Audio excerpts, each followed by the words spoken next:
أما بعد فأعوذ بالله من الشيطان الرجيم بسم الله الرحمن الرحيم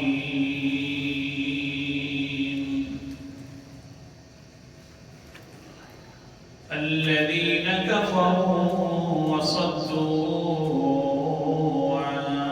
سبيل الله أضل أعمالهم والذين آمنوا وعملوا الصالحات وآمنوا بما نزل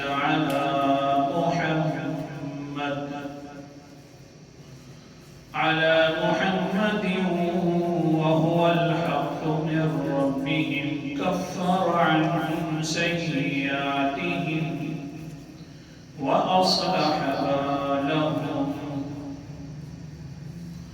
قال النبي صلى الله عليه وسلم إن لي اسما فأنا محمد وأنا أحمد وأنا الماحي الذي يمحو الله بي الكفر وأنا الحاشر الذي يحشر الناس على قدمي وأنا العاقب الذي ليس بعدي نبي أو كما قال عليه الصلاة والسلام. صدق الله العظيم وصدق رسوله النبي الكريم ونحن على ذلك لمن الشاهدين والشاكرين والحمد لله رب العالمين.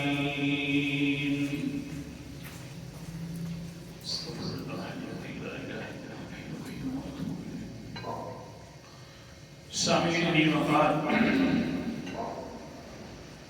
میں نے آپ کے سامنے قرآن مقدس کی دو آیت مبارکہ اور ایک حدیث پڑھی ہے. دعا فرماؤ کہ اللہ تعالیٰ مجھے صحیح بیان کر سکنے کی توفیق عطا فرمائے اور میرے جانبین کو اس پر عمل کرنے کی بھی توفیق عطا فرمائے.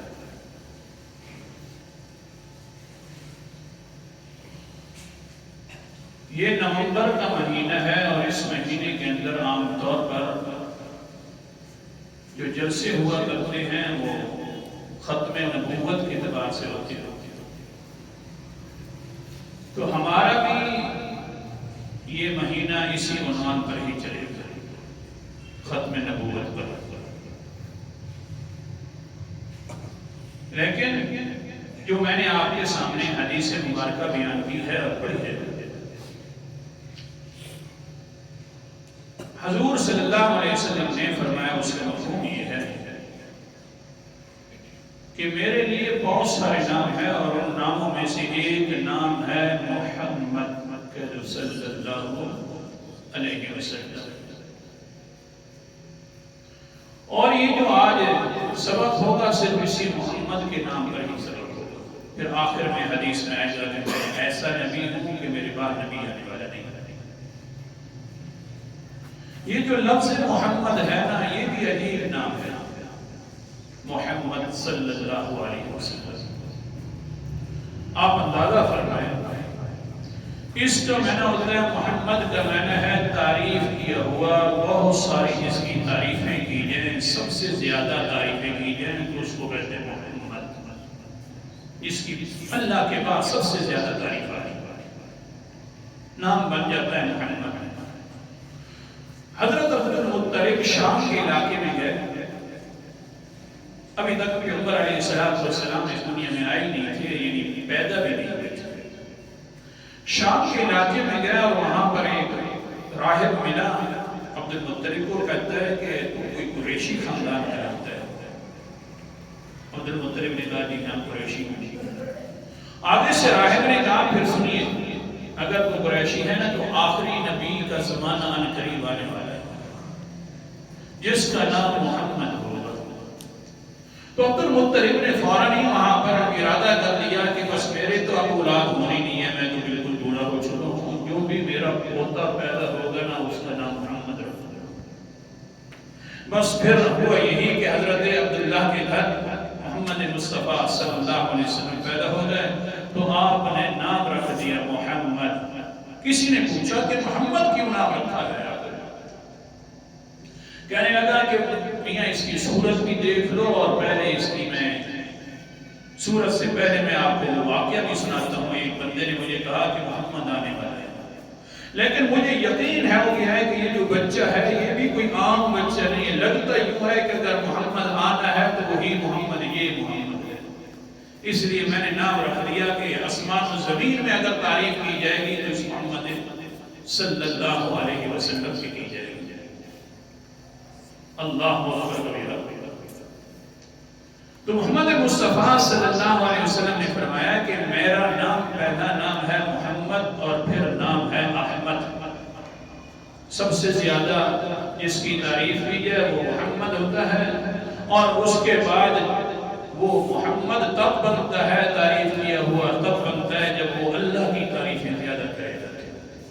تو میں احمد بھی ہوں, یعنی سب سے زیادہ تعریفیں کرنے والا اللہ کی بھی ہوں. وہ تو انشاءاللہ اگلے جمعے پر احمد کے اوپر بھی آنے کریں گے. آج کا سبق ہے محمد, اسی کے نام ہی سے پورا سبق. ولید بن مغیرہ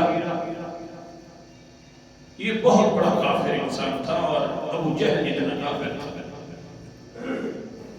اب سوچا اس نے کہ یار چلو ہم دور دور سے دشمن ہیں, قریب بھی ہو کر دیکھتے ہیں. حضور صلی اللہ علیہ وسلم قریب آ گئے, حتیٰ کہ ایک دن حضور صلی اللہ علیہ وسلم تہجد کی نماز عام طور پر خانہ کعبہ کے بالکل قریب پڑھتے تھے. آگے خانہ کعبہ ہوتا اور ساتھ ہی حضور صلی اللہ علیہ وسلم تہجد پڑھتے اور اللہ اکبر کبیرہ قرآن مقدس پڑھتے. یہ آ کر ساتھ بیٹھ کر سننا شروع کر دیتے. حضور صلی اللہ علیہ وسلم کا قرآن مقدس پڑھنے کا کیا انداز ہوگا. آگے سے خانہ کعبہ ہوگا, وہ قرآن پڑھ رہا ہے جس کا قرآن مقدس ہے. عجیب حال ہوگا, تصور تھوڑا سا کیجیے. اور دشمن سننے والا ہے قرآن مقدس کی آیات پیغمبر علیہ السلام کی زبان سے. اعوذ باللہ من الشیطان الرجیم, بسم اللہ الرحمن الرحیم.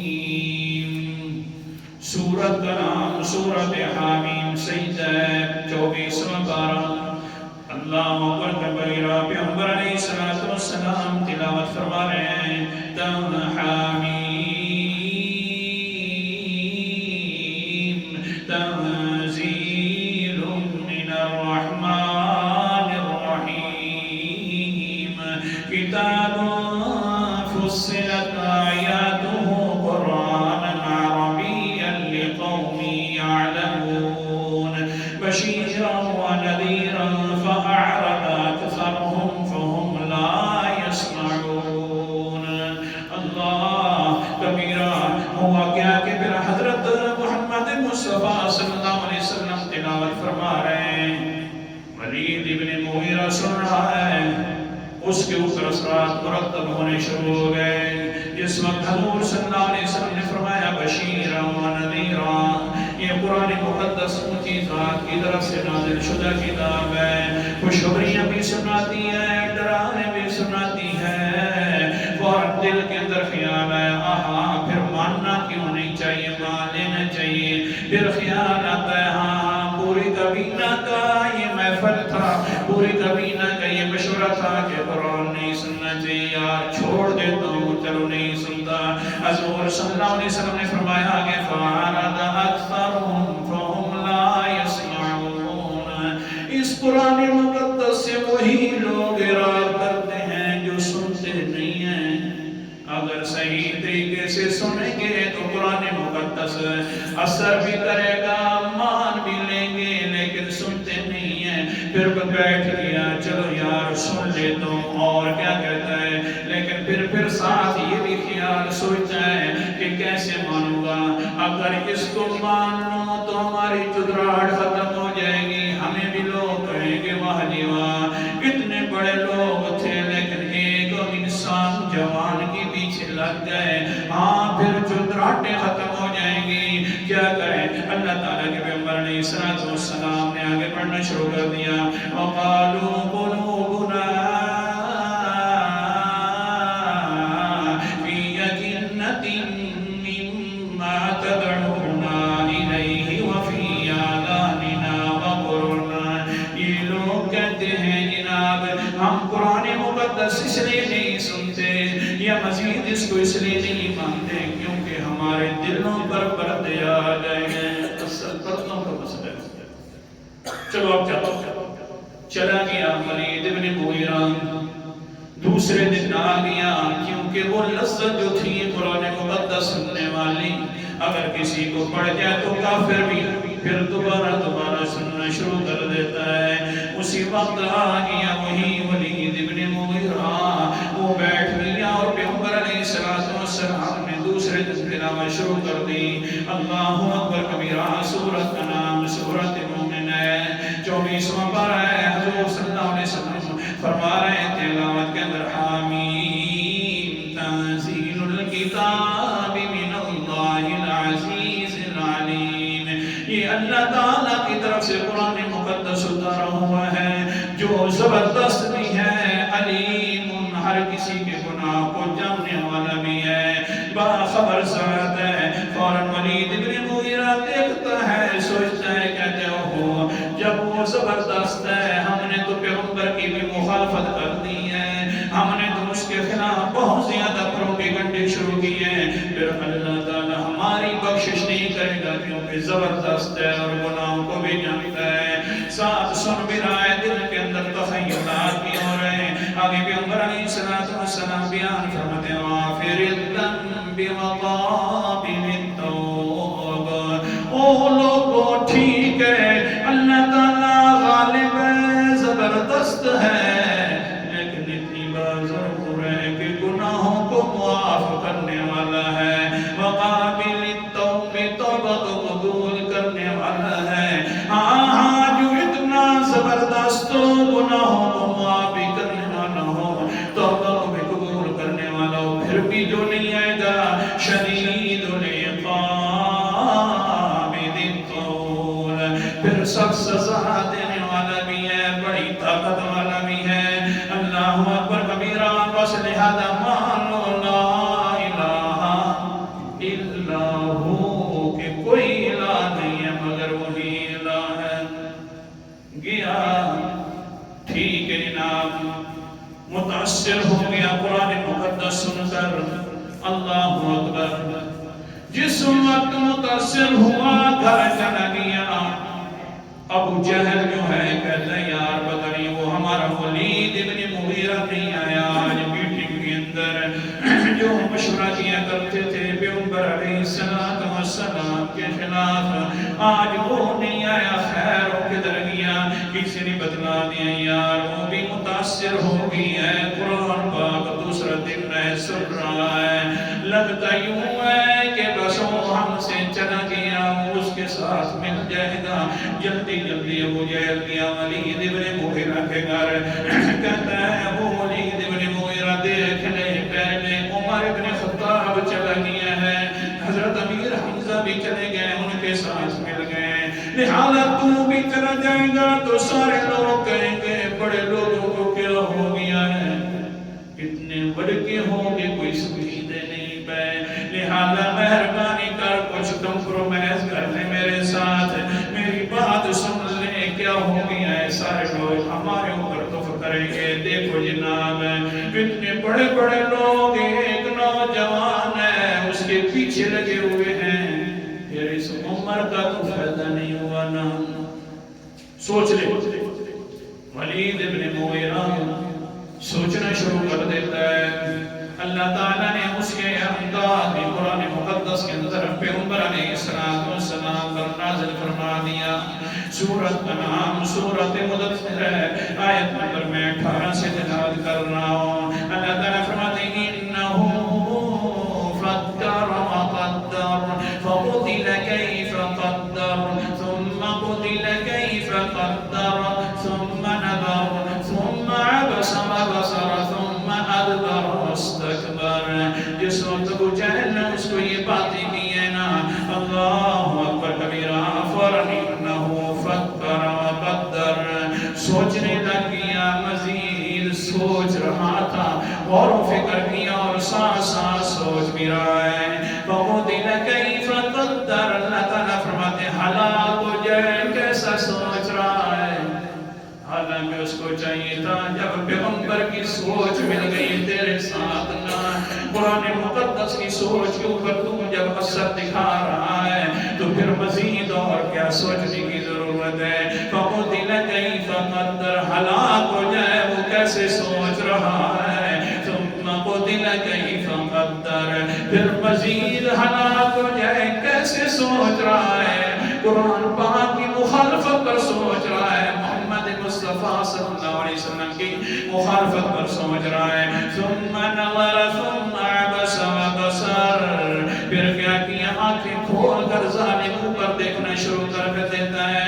ثم عبس وبصر، پھر ماتھے کے اوپر سر ٹکانا شروع کر دیتا ہے، آگے وبصر منہ بنانا شروع کر دیتا ہے۔ ثم ادبر واستکبر، ابو جہل کے ہاتھوں سے پکڑ کر پیٹ پھیر کر تکبر کرنا شروع کر دیتا ہے، کہتا ہے ہاں میاں پھر سن لو، اگر پیغمبر کی مخالفت کرنی ہے تو یہ کہنا پڑے گا، الزام لگانے پڑیں گے، ورنہ الزام نہیں لگاؤ گے تو جو بھی پیغمبر کا قرآن مقدس سننا شروع کر دے گا وہ ماننا پڑے گا کہ یہ واقعتاً وہ محمد ہے جس کی تعریفیں ہی تعریفیں ہیں۔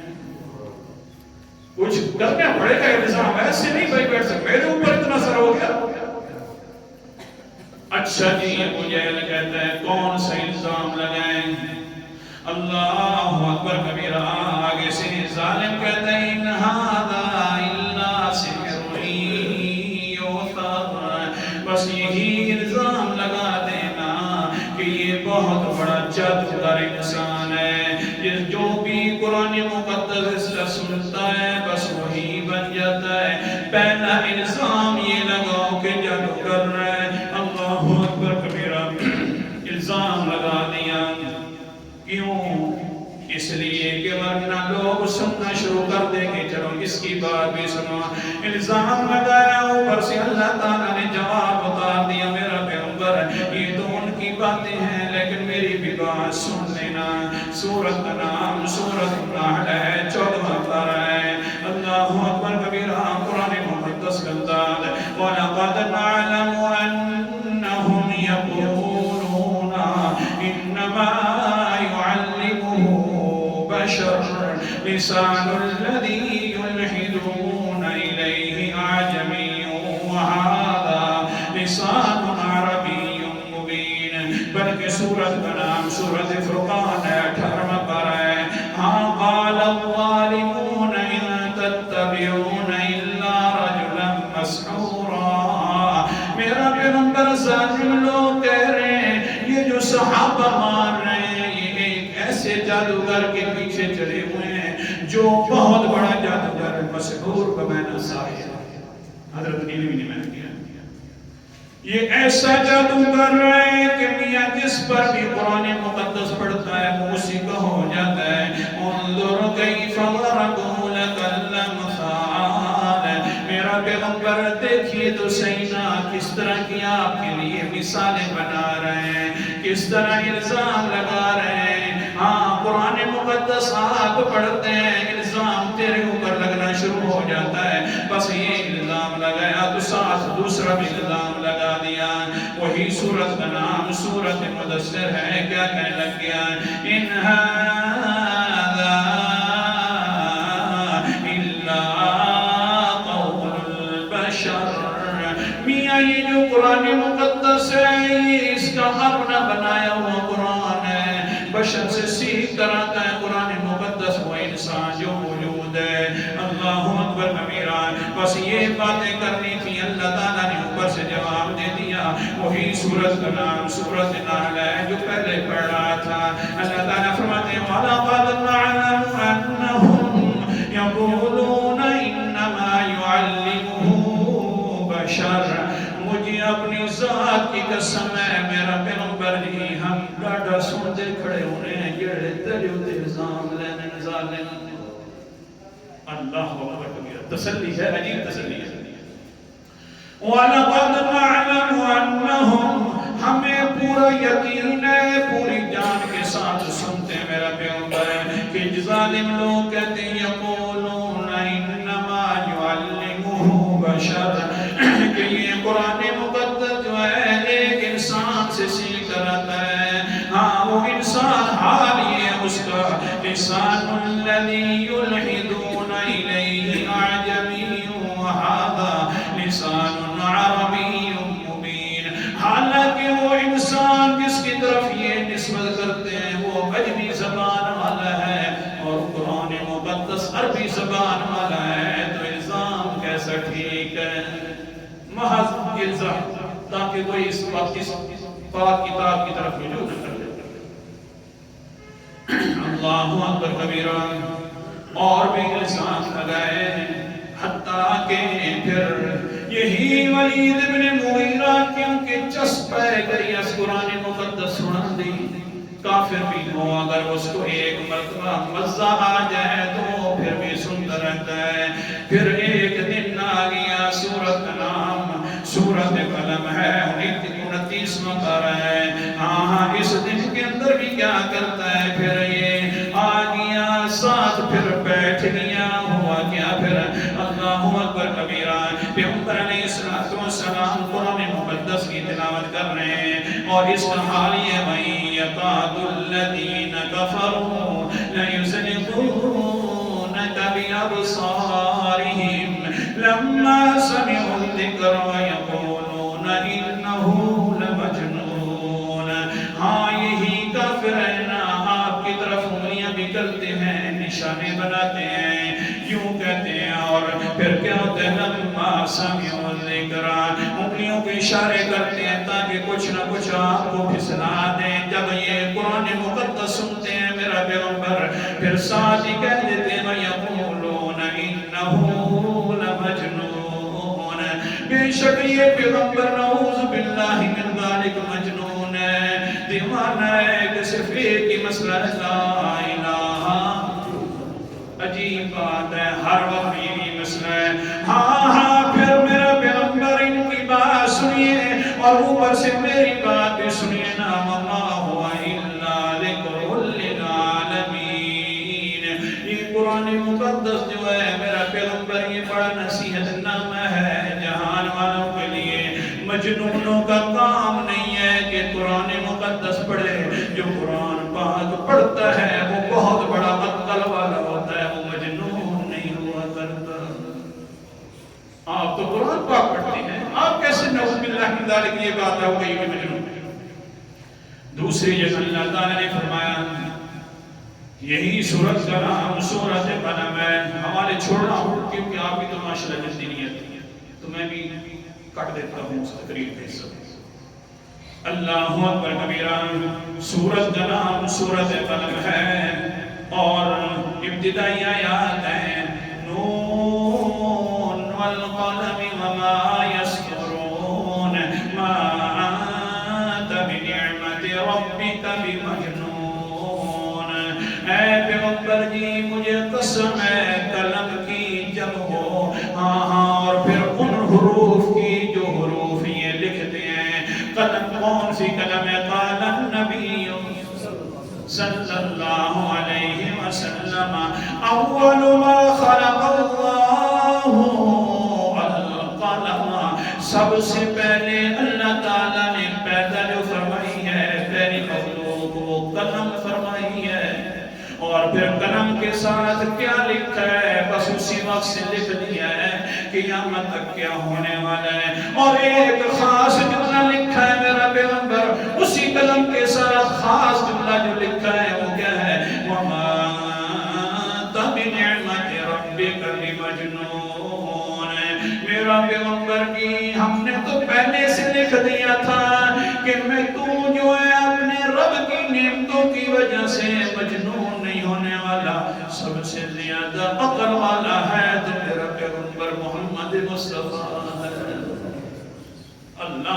کبیرہ، پہلے بار بھی ہم نے یہ لکھ دیا، یہ جو بھی کہتے رہیں گے اتنی بڑی تعریف۔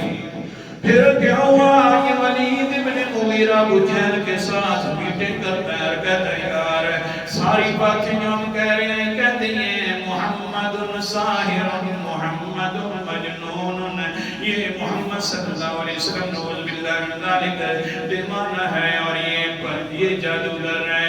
یار ایسا کرے محمد نہیں کہنا چاہیے، کیونکہ ساتھ محمد بھی کہتے ہیں اور ساتھ دیوانہ بھی کہتے ہیں، یہ کیسے ہو سکتا ہے؟ محمد کا معنی تو ہوتا ہے سب سے زیادہ جس کی تعریف کی جائے وہ محمد ہوتا ہے، اور آگے کہتے ہیں دیوانہ بھی ہے، بنا تعریفیں دیوانوں کی نہیں ہوتی، بڑے عقل والوں کی تعریفیں ہوا کرتی ہیں۔ لہذا یہ جو لفظ ہے محمد والا یہ ختم کر دیں اور کوئی اور لفظ ایجاد کر دیں، نام اور رکھ دیں۔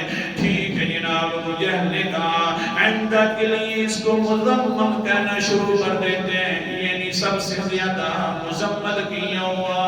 اللہ اکبر کبیرہ، بس کیا ہوا؟ پھر آئندہ کے لیے مذمم کہنا شروع کر دیا۔ آگے سے صحابہ کرام پریشان ہو رہے ہیں بہت زیادہ، ہاں ایک ہمارے پیغمبر کے اوپر اس طرح کی تکلیف دار باتیں کرتے ہیں اور ساتھ ہمارے پیغمبر کا نام بھی بگاڑ دیا ہے۔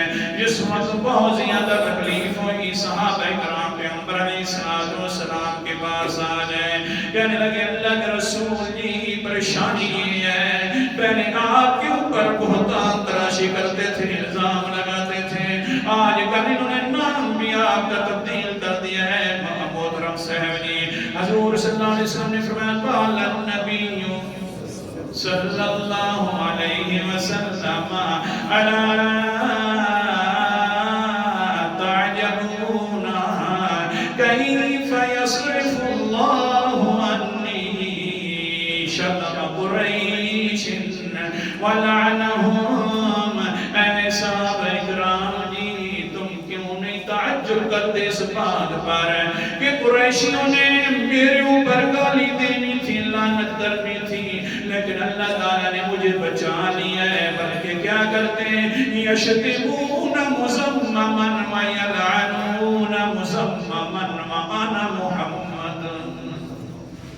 گالیاں دیتے ہیں یہ لوگ، مذمم کو گالیاں دیتے ہیں، لعنتیں کرتے ہیں تو مذمم پر کرتے ہیں، اور میں تو محمد ہوں، میں مذمم نہیں ہوں۔ اللہ اکبر کبیرہ۔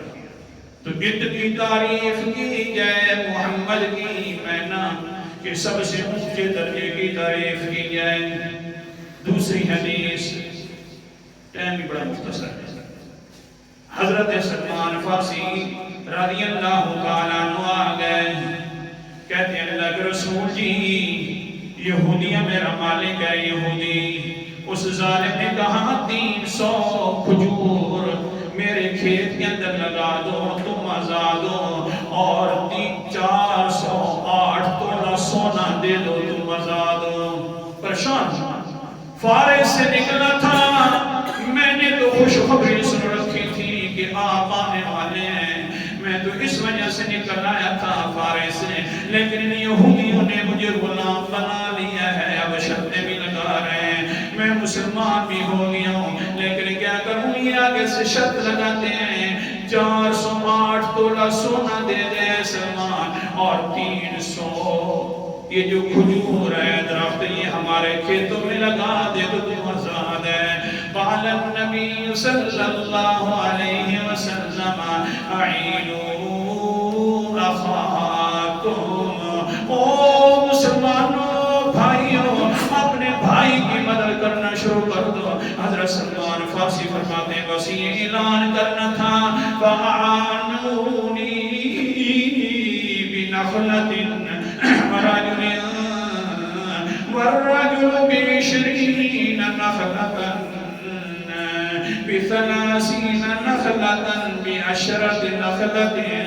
ہوا یہ کہ کوئی صحابی 30 کھجوریں لے کر آ رہا ہے، کوئی صحابی 20 کھجوروں کے بوٹے لے کر آ رہا ہے، بس آ ہی رہا ہے، میری 300 کھجوریں پوری ہو گئی ہیں، بس منٹوں سیکنڈوں کے اندر پوری ہو گئی اور میرا ٹائم پورا ہو گیا ہے۔ آخر دعوانا